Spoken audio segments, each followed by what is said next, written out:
But, that's what people say a lot. I would Yeah. like to be healthy without obsessing over it. Well, but you became unhealthy by obsessing over.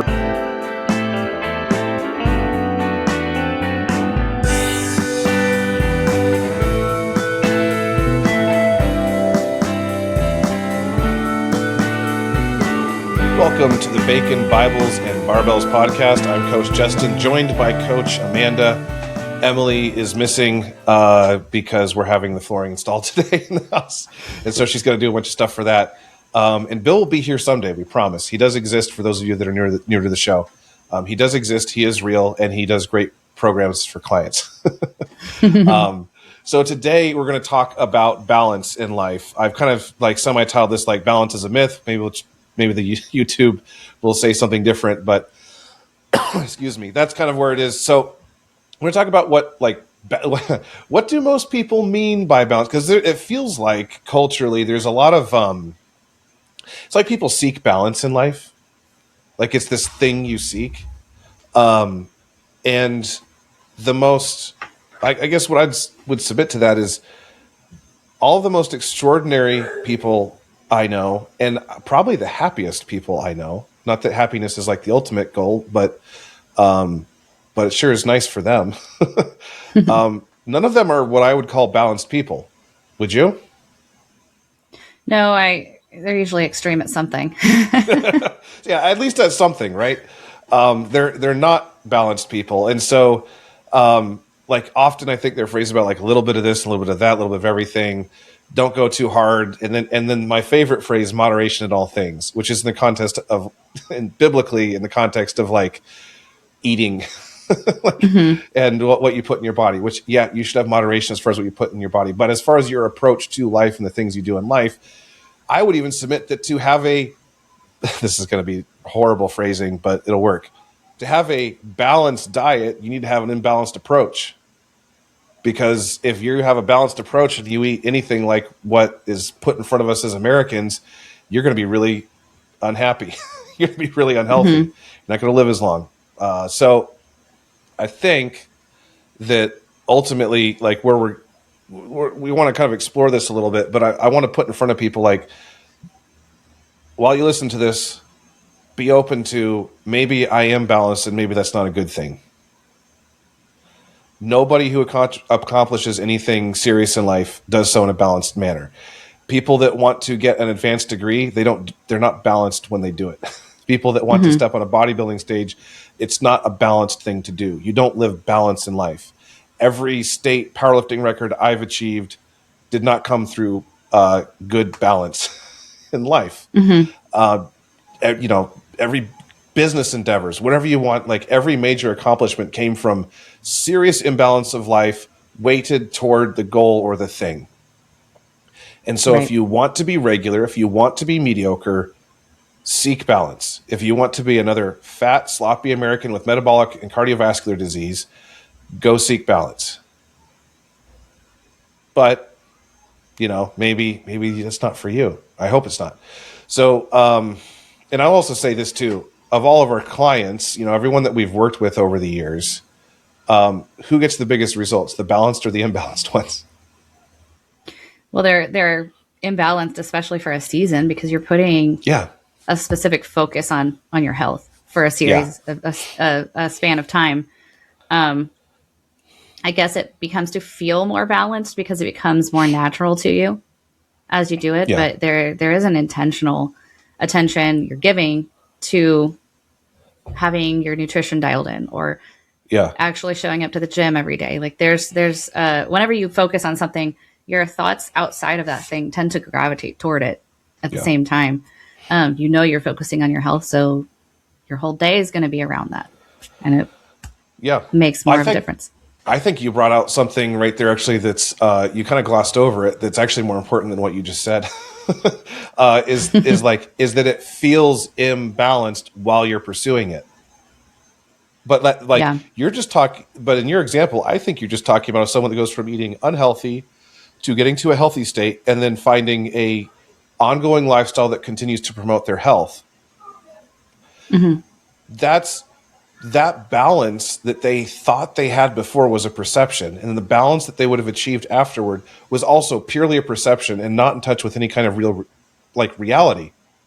Because now they're doing something very different. And if that person could see themselves, you know, could have seen their future selves back when they were, quote, balanced, they would look ahead and be like, that's not balanced. That person, you know, doesn't eat dessert all the time, like, or whatever the thing is, because to them that's balanced. So, like, I think, you know, I think actually what you said was very profound, and you didn't know it, was that, like, it's not balance. That this thing about balance it's a perception. It's like a perception by, like, for all the, like, crabs in the bucket that are trying to keep all the other crabs from escaping. It's not for anyone that wants to get out of the bucket. Yeah. It is a perception. Like, most people that would look at your lifestyle, Anthony's lifestyle, my lifestyle, Emily's lifestyle, Bill's and his wife's, and a lot of our clients would say, like, that's not a balanced lifestyle compared to the norm. But we're also, like, really healthy, and we also don't get tired every afternoon, and we also don't, like, we record this podcast in the afternoon when most people, like, want to go to sleep. I haven't had trouble staying awake, or any day, really, honestly. Like, we don't struggle with that. It's not like life's always easy, but in general, like, we don't deal with that stuff. So yeah, I mean, you might be able to say we can balance more in our day because of it. Yeah, well, yes, so. Exactly. Like, it gives you work capacity. Right. That's like, I think that's the greatest gift of health, really, is, like, you have work capacity. You have capacity to do things. Like, you don't have to be the person that finishes your work for the day and you're just dead. Because that's the way most people, like, they were dead actually at, you know, 2 or 3 p.m. when this sleepies hit from after their, you know, big heavy lunch with a sugary crash. Drink. Yeah. Like, their productivity for the day was basically done at that point. Like, and then who knows what getting out of bed was like in the first couple hours they were at work, because they're still waking up. So if that's balanced, who wants it? And those people probably perceive themselves as balanced, because balance is this thing that, like, if I wonder if it's maybe best summarized by, like, not going too far out of my way for anything. Yeah. I mean, really, the term balance itself doesn't bother me that much, because I was just saying, my day feels a little more balanced because I am capable of doing all the things. I'm not going through these big swings of energy where I'm up and then I'm crashing and things like that. So, but as far as, like, until the last 10 weeks of prep, but yeah. Well, that's a different time. And that's also not balanced. That's not balanced. Yeah. But but you wouldn't trade it for anything either. Like, you wouldn't take back a single prep. No. Okay, yeah. You just find enjoyment in what you're doing. Yeah, and I wouldn't take back any competition I ever did, including the ones where I didn't meet my goals. Right. You still learn something. Yeah. You still accomplish something that a lot of people don't do. Yeah, exactly. Yeah. I think it's just this trying to stay, you know, trying to color between the lines. Just trying to stay there and never trying to excel at anything. I think a lot of that comes from fear of failure. If they do go intense towards something and fail at it, I mean, newsflash, you will, and then you try it again. But some people just have extreme personalities where they're kind of geared that way in the first place. Like, they're going to try the intense thing or the extreme thing, and others just never ever will because of fear of failure. But there's a higher chance of accomplishment if you take the risk. Yeah. There is. And part of it too is being fully bought into whatever you're doing too. I think a lot of people, like, start something and they sort of hedge their bets, like, well, if it works out, that's cool. Well, if it's not, well, it won't with that attitude. Like, right. There's no, if it works out, nothing worth having in life typically works out. You have to make it happen. And that includes, by the way, like, if you're obese and you want to become not obese, if you have a distended gut every day because you have gut problems, if you're tired all the time, you're going to have to pursue imbalance and push through a lot, because nothing's going to just work out for someone in that scenario. It doesn't work itself out. It won't just work out if you try this thing a little bit and see what happens. It's only resolved with extreme effort. You have to change yourself. And maybe that's another component. I think we're finding all these facets here. That's another component of, I guess like the facade of balance is like this. You're not, what am I trying to say? Another part of the facade of balance is that if you don't pursue anything too hard, then everything's going to just be fine and turn out okay and be good. Mm-hmm. But that's not where balance leads you. That's not where a balanced approach leads you to that is just slow decay. Right. It's being the most mediocre. Yeah, it is. So. Every season of life, you have to live differently because of things that come into your life, whether it's a health concern or a family thing or the weather or whatever it might be, or financial concerns. You're always at one point, there are seasons in between where life, you do kind of get to coast around. Maybe if you're one of those people, good for you. But ultimately, there's pretty much always something going on that is occupying your mind and your effort in a very significant way. And we don't have the luxury as humans of living a life of ever having balance. And if you think you do, then you just probably don't see it. Right. It's probably a facade. I'm thinking of newborn phase. If somebody was like, I just want balance. You just want balance. I'm going to sleep whenever I want. No. Yeah. That's kind of intentionally throwing you out of balance. There's not really a choice in that situation. But imagine if someone was like, I just want to have a baby without really obsessing over it. I want to have a baby and not love it that much. Right. That's basically what that's saying, especially to a mom. Right. That's just to take an extreme example and drive the point home. Men, it's time to reclaim the strength you were made for. Introducing the Crusader Transformation, a 90-day barbell challenge with the limit of 5. We'll keep this small so you can build a brotherhood with 5 like-minded fathers who value strength as much as you do. Together, we'll forge competence, discipline, and resilience. If you sign up now, it's only $800, which is 25% off the regular price. You'll train with purpose, stay accountable, and receive personalized instruction. Join the Crusader Transformation. Train for strength, lead with purpose. Sign up at crusader.fitness. But, that's what people say a lot. I would like to be healthy without obsessing over it.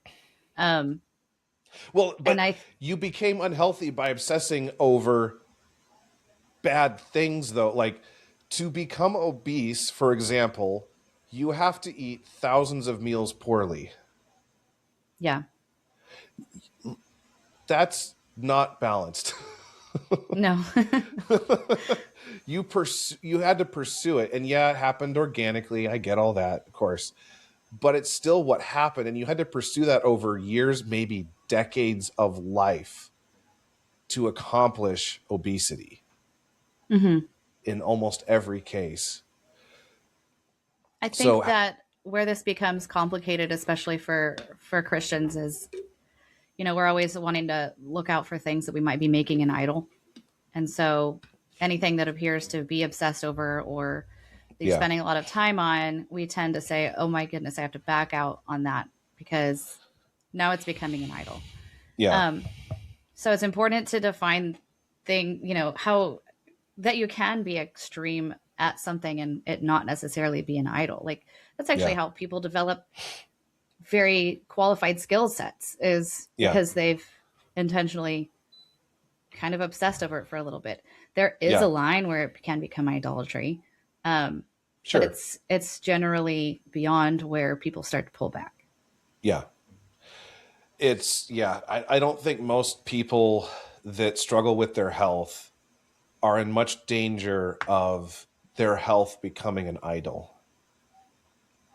And particularly if you're just trying to get to where you're fit, you're reasonably fit and capable, and you're carrying more muscle than the average person, and you're just fit. I'm not talking about someone that wants to become huge or whatever. Because honestly, too, To be someone that's like world class in any sport or athletic endeavor, you have to obsess. That's the way it works. But even for those people, I can't say it's an idol so much as like that's kind of their profession.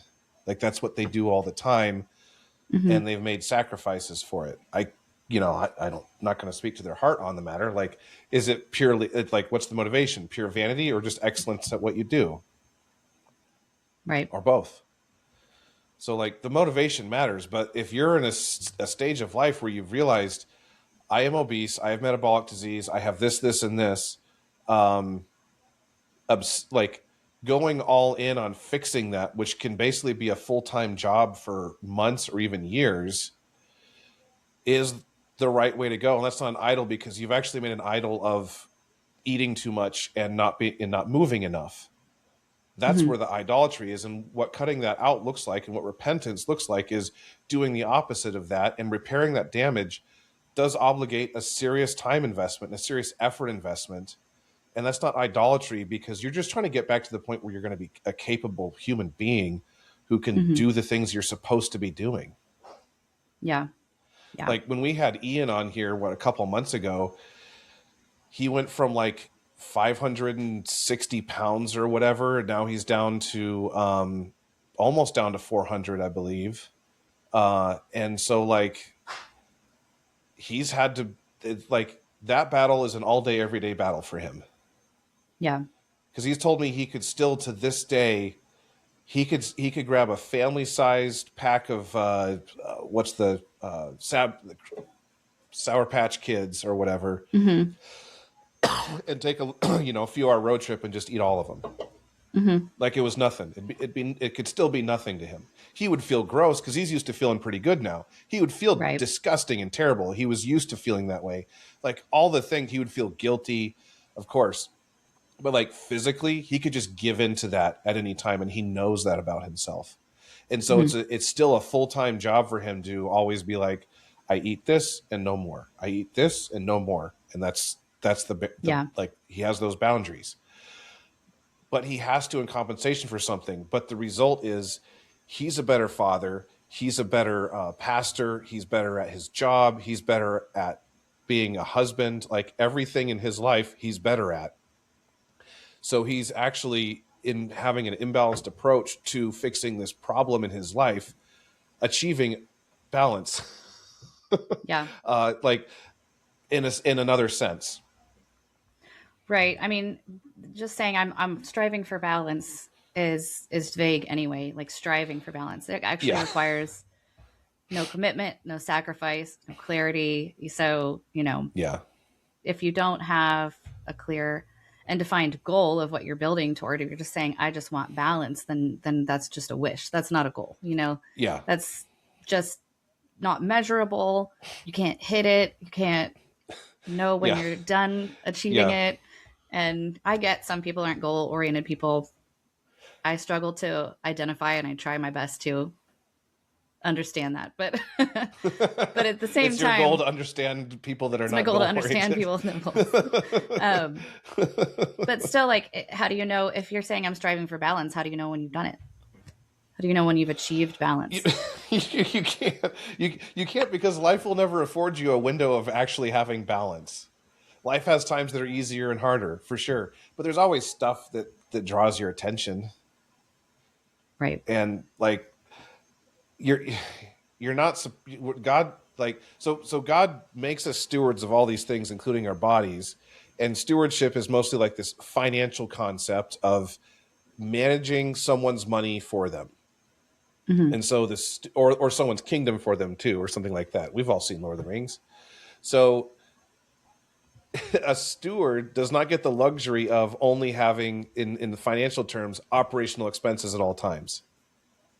That's not Mm-hmm. how money works. You don't get to just pay to keep the lights on all the time. That would be really nice. But guess what? Things happen that are big. Things happen that are small, but there are big things that happen that you have to work towards, that you might have to sacrifice for, and other things like that that don't give you the luxury of like, oh, well, I can just like be balanced and pay my, my monthly kingdom bills or whatever that Yeah. exactly looks like. You Yeah. have big things that have to happen, things that aren't even really your fault necessarily, but life comes at you. And so we don't, I think like the more we talk about this, I'm just coming to more and more of a conclusion that like the pursuit of balance is really just a pursuit of ease and laziness. Yeah, I'll train when I feel like it. I'll rest when it's convenient. I'll Yeah. eat mostly good. Yeah. Yeah. It's things like that. You know, you might not hear somebody say, I'm just looking When I for have balance," but space in that's my what life they'll for say. it, I've heard that. Right. Like when I have the time or the space in my life for it, and it's like, well, all the things in your life that you're doing right now, you probably already made the space for, and you can unmake some of that space Right. easily or take steps. But like, I remember I had a client for a while. She didn't stick on really long. It was like maybe 6 months. She's an old friend, and I really wanted to help her. I got her to do some things. She got some improvements, but she wasn't following through on most of what I was trying to get her to do. And then it just came down to like, she had these lizards to take care of, and she had these family events that their extended family kind of expected her to participate in hosting everything every week, and like and like some of these hobbies. And a couple of times I was like, would you rather do that? Or would you rather continue with your health, the health problems that you have? Because she had a lot of health issues that were very fixable, but she would have had to change. And what it came down to, like when she fired me, it was basically, I have all these things competing in my life, and I'm not at a stage to like remove them right now. I'm not going to remove them right now. I'm not going to make space for it. Yeah. And that is, but the pursuit of the classical balance, or balance as most people would mean it, is what got her to that place where she feels imbalanced. She's tired all the time. She does not like that she's overweight. She has joint pain all the time, inflammation all the time, does not feel well, just very vulnerable to stress, gets sick a lot. And this describes most Americans. And that is where the pursuit of balance will get you. Do you feel like you're balanced as a result of your pursuit of balance? No. The way that you become probably the most balanced as an individual is by pursuing imbalance, is going, this season of life requires aggressive attention to this matter, whatever it might be. Deal with that next chapter. Right. And there's not a one size fits all approach to every season because of that. No. Like you Yeah. can't do everything 100% all the time. No. You're supposed to do the right thing at the right time. So Yeah. putting that focus in the right place, and it maybe should alleviate some of the pressure, because if you understand that there are seasons, that there's times for things, then you know that this level of attention is not going to be forever. Yeah. It will become easier, or Yeah. it will be time for something else at some point. Yeah. So it's the impermanence of it, I guess, can allow you to focus on it for a time. Yeah. And to have hope too, because there's not much in this life that's forever. Like there are things that can be, but what I can tell you is forever though, is if you have, there's permanent damage you can do to your body in the pursuit of balance. Like if your type 2 diabetes becomes type 1, that's not fixable. Right. If you develop like real arthritis in your knees because you're obese, yes, it'll feel better at a certain age, but past a certain age, you're not going to fully come back from that. Yeah. If you damage your heart because of high blood pressure for too long, you're probably not going to be able to fully come back from that, from that condition. Yeah. But So, you're balanced. but that's the thing is like that. Yeah, I just feel like almost like the villain whispering in the hero's ear, like, "Do you feel balanced now?" Right. Like, how balanced do you feel now? Like you pursued balance, and here you are, an incapable 50-year-old. When like you should be not that far off the peak of life in a lot of ways as a 50-year-old. Like, I get you don't have the energy and all that stuff. Like, Amanda and I are both pushing 40. Well, maybe you are 40. I don't remember. But like, I'm about to be 40 soon. Okay. We're both almost 40. we both realize we're not 20 anymore. Anthony does too. Emily does too. Like all of us realize we do feel our age. It's not like it's not there. But in a lot of ways, I'm healthier now than when I was in my late 20s. And I also feel that. I don't get the afternoon sleepies anymore, but I did when I was 26, 27. Like, I'm healthier now. And I'm more capable now. And guess what? I'm smarter too. So, I'm everything except for better looking. but I didn't get there by pursuing balance in my life. I got there by going, shoot, I have this thing. Like, if this keeps going, how am I going to feel when I'm 40, 50, 60? Absolutely terrible. Not interested. And I pursued imbalance. We changed everything about the way we eat. We started training, and I've trained forever, but actually really started training. Like, there had to be structure. There had to be commitment. Right. Like, we changed the way we sleep. We changed the way we live. It affected everything. And a lot of people that look at us think that we're not balanced or we're extreme. Like, that's probably better words. Like, people often refer to us as extreme in our circles, as far as the things that we're doing. I get told a lot, I don't have time to be as disciplined as you are. Like, you don't have 4 hours a week to go to the gym. Yeah. So yeah, and then the diet. I don't spend more time eating than other people. Right. I promise. Yeah. In fact, I probably spend less. Lunch takes about 15 minutes. Mm-hmm. I like chicken and rice and a salad. That takes me about 15 minutes to eat. Boom, done. Yeah. Yeah. So it's not the time. It's that you're afraid of the complication. You're afraid of the looking in the mirror and going, hey, you need to make a change. That's what I think scares people the most and I think some of it's kind of what you were talking about too before, fear of failure. Okay. Well, you got to get over that at some point to or you die younger. Mm-hmm. So which do you fear more? The certainty that you're going to die younger, or the possibility that you won't if you do this? And mm-hmm. And we've seen it many times with our clients, people that do the things we say, everything goes really well. It just all comes together. And it's not like people can do this without a coach. Lots of people change their lives without coaches too. Boom, boom, done. Takes a while. It's a lot of work. We're not saying it's not work, but we are saying the ones that tried and went all in are the ones that succeeded. And the ones that hedged their bets and were afraid of failure and whatever else, they got nothing. Yeah. Anthony was telling me about a study he read. I might be getting the details wrong because I didn't actually listen or go see it myself, but it was about that longevity thing. Like you were saying, you might live longer. This study actually was saying the very fit, healthy people, you may not actually add years to your life. That's not what we're talking about when we say longevity, but you're going to be younger longer, if that makes sense. Your quality of life at 75, 80 is not going to be having you feel like a 75, 80-year-old. Maybe you'll feel a lot younger, a lot longer. And think of how many more things you can do because you chose a little earlier on to prioritize your health in an imbalanced way. And that's not to say that if you're already, over the age where you think you probably should have started, that it's too late. It's not too late. No. So you can be imbalanced. It's too late when you're on your deathbed. Yeah. If you're not on your deathbed, then we can certainly say it's not too late to make some change somewhere that's helpful. Yeah. If you're before that point, you're good. I like the term health span when talking about this, by the way. I think that's a pretty good way of the time in which your body is physically capable gets extended. Mm-hmm. So I do like that term. There's a lot of new terms I don't like because I think they're dumb. I think health span is actually, I think it's a good term because there's your lifespan, your health span.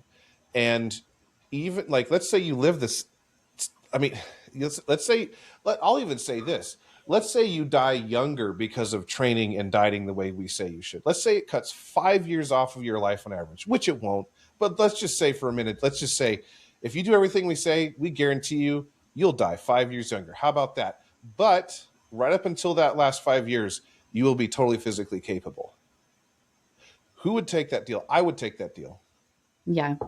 I would take that deal anytime. If I was supposed to live to 75 and I'm going to live to 70, but on the day I die at 70, I could still deadlift 500 pounds or more, which a lot of people hearing this think that's crazy.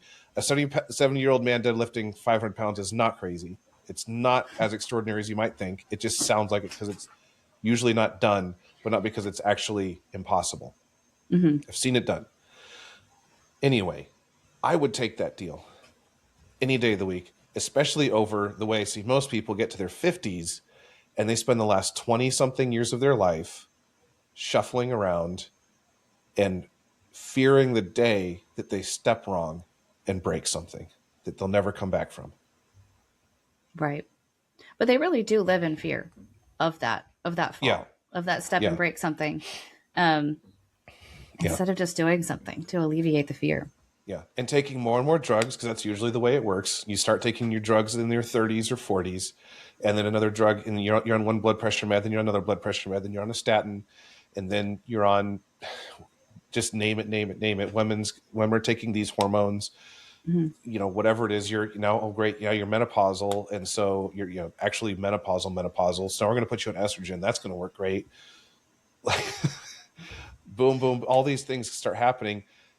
And the drugs just escalate. The quality of life goes down as drugs escalate, by the way, not just because of the health conditions, but because all drugs have side effects. And the more drugs you take, the worse it gets. And the more combination of drugs you take, typically the worse that gets, because polypharmacy is not fun. And then there you are. Is that really what you want to spend? And how many hours of your life are you going to spend in the doctor's office in your 60s, for example, if you don't get control of this? And is living a balanced life in your 60s having to go to the doctor every week or two for 4 hours, because that's how long it actually takes to go to the doctor, because you got to drive there and you got to wait and you got to talk and you got to do the thing. Yeah. And you got to follow up with the specialist and you got to go to the pharmacy and get the new drug. Yep. So how can we throw some lives out of balance? Hopefully this convinces some people. Don't pursue balance. Just stop. Balance is a stupid myth. It's a thing people say to keep other people mediocre. And it's a story we can tell ourselves to keep ourselves mediocre. You don't get the luxury of balance if you want to be a faithful Christian. You don't get the luxury of balance if you want to be a good father or mother, husband or wife. You don't get that, because the people in your life are going to need you at certain points to very serious degrees. You don't get balance during those seasons. Take the win when it's easy to train. Great. Good for you if training's easy. Sweet. Sometimes we have those seasons in life where it's easy to get it in. And other times I'll even say this, sometimes it could be impossible. That's legitimate. Sometimes you got to go I'm not going to be in the gym for a month or two. That happens, and that can be okay. But guess what? If you trained all the other decades of your adulthood like an adult should, is it going to make a difference? No, it's not going to make a difference. It really won't. People overthink this all the time. No, what makes a difference is when you only go to the gym once a week or maybe twice a week for years, or not at all, worse yet. That's what adds up. When you go off eating a good diet, instead of just one or two meals a week, which everybody can pretty much get away with as long as you're not going crazy. Or if you actually legitimately, if you did the math, you only actually eat well 3 or 4 days of the week, which is what a lot of people are doing when they think they're dieting. Well, if you want to balance your good meals with your bad meals, that's how you stay obese. Yeah. I think I've posted something about this before. I was good Monday, Tuesday, Wednesday, Thursday, Friday, Saturday. This is what I ate, and it has the calorie breakdown. It's literally just maintenance. Or a lot of the time gaining a little bit at a time. So incrementally you don't notice until it's too late. Yeah. So having a cheat day in the name of balance really keeps you from progress. Just as an example. Yeah. Oh yeah. It's a great example. And cheat days are not for balance. Cheat days are for a mental break. Cheat days are for sometimes, there are various reasons too if you're an athlete, but cheat days are for different things. It's mostly for a psychological break because it's really hard for someone to stick to it month after month, week after week. Yeah. And it can be a nice celebration of a milestone even. I've actually had clients where we've hit a milestone and I'll be like, do you want to go have pizza Friday night? And they'll be like, yeah, can I do that? I'm like, yeah, go just have like, don't eat the whole pizza, but like go have 3, maybe 4 slices, enjoy it. We'll do this one thing, this one time, no leftovers. Go enjoy it. You just hit a 50-pound milestone or whatever the thing is. Yeah. And it's like, it's a nice thing. And is it going to screw up their progress? No. And part of what I'm trying to do with that is I'm trying to train them to go from eating a high calorie meal to going getting right back on the wagon. Whether that's due Yeah. to them going off plan or on plan. I want people psychologically to be able to go from, all right, I feasted, I'm back to normal. Yeah, and if you keep So that not once a week as a cheat meal, but there's an extended period of time that you're not, and then do yeah. something, you'll actually realize you probably won't eat as much of the cheat meal. Yeah, well, you left and part. Yeah, so part of the funny thing that I do sometimes when I'm working with someone on their diet is like if they have a cheat meal, especially that I didn't put in there, be like, how did you feel the day after? They're like, I felt so bad. I've been feeling so good since I've been eating so well, and then the next day I was tired and lethargic. I can't believe how hungry I was, even though I just ate extra food because that's what usually happens. It was so much easier to be on diet because I was extra hungry because it threw everything off. I was inflamed. I was bloated. All these Yeah. things, and be like, cool. Let's associate all of those feelings with the way that you ate. Yeah. Associate how the meal makes you feel after than how it makes you feel during. Yeah. I think if we asked anybody right now what their primary goal is, they could actually name something, but might not be working toward it or going Yeah. all in on anything like that. So I would say Yeah. that would be number one if you want to start Yeah. living a little more imbalanced. Whatever that goal is that popped in your head when I said that, write it down.